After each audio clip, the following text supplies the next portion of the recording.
Hi, welcome to the Stockout update here with Mike Baudendistel. Mike, how you doing today? Doing well. How are you?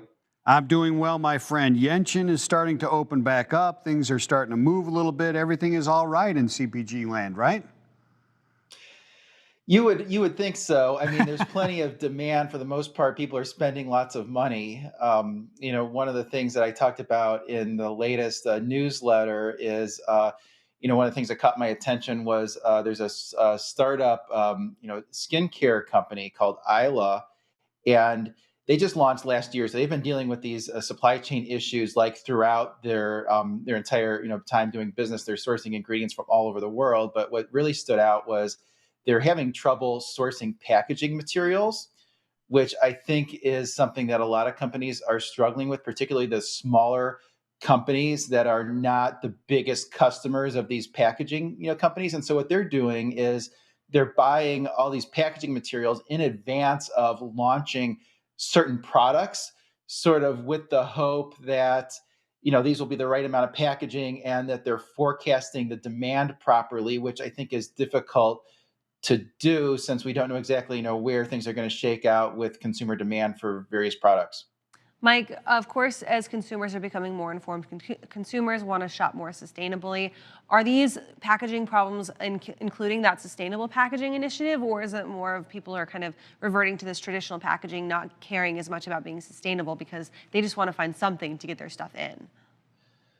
I think it's a little of both. I think there's certainly a big push that you hit on, that these companies are trying to, only have sustainable packaging. I mean, it seems like that's something that, companies care about, consumers care about, and then the companies, to the extent that they can put their goods in recyclable packaging, they're making a big deal that these are, recyclable, packages. So, I do think that's been a pretty big push. I think ideally you'd like to have them in sustainable packaging, but if nothing else, just get it in anything to get it out the door.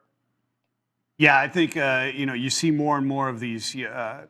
No more only gas or only electric lawnmowers, right? Which doesn't have to do with packaging, but you see that, and no more plastic bags being used as single-use plastic bags. There'll be more and more, I think, legislation where it's just going to demand. Here's the date when you got to change your packaging to that. But this bump, this extension in their supply chain for that packaging, doesn't that put some pressure on that sustainability issue? I mean, if you oversupply, then you've got waste, right? And if you undersupply, you've got lost sales. So I would think they're going to tend to over purchase packaging, right?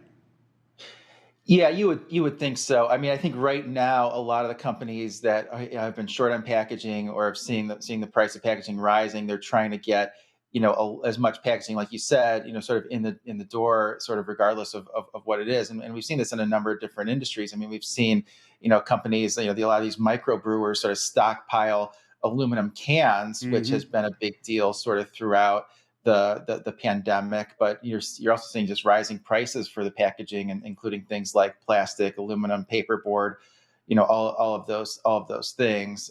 Another interesting thing that I talk about in the newsletter, this just went out this morning, is there was a company in a French biochemistry company called Carbios, which has developed a new way to recycle plastic that's basically superior to the existing one, where they're breaking down the plastic to the molecular level. And so the advantages of that is you have a more integrity with the recycled product. It's not a degradation the way it typically is, and more importantly, you can take plastic from other things that are non-food grade and recycle that into food grade plastic. So that has the potential to just have more recycled packaging sort of throughout the world, particularly in countries where there's not as much compliance with recycling.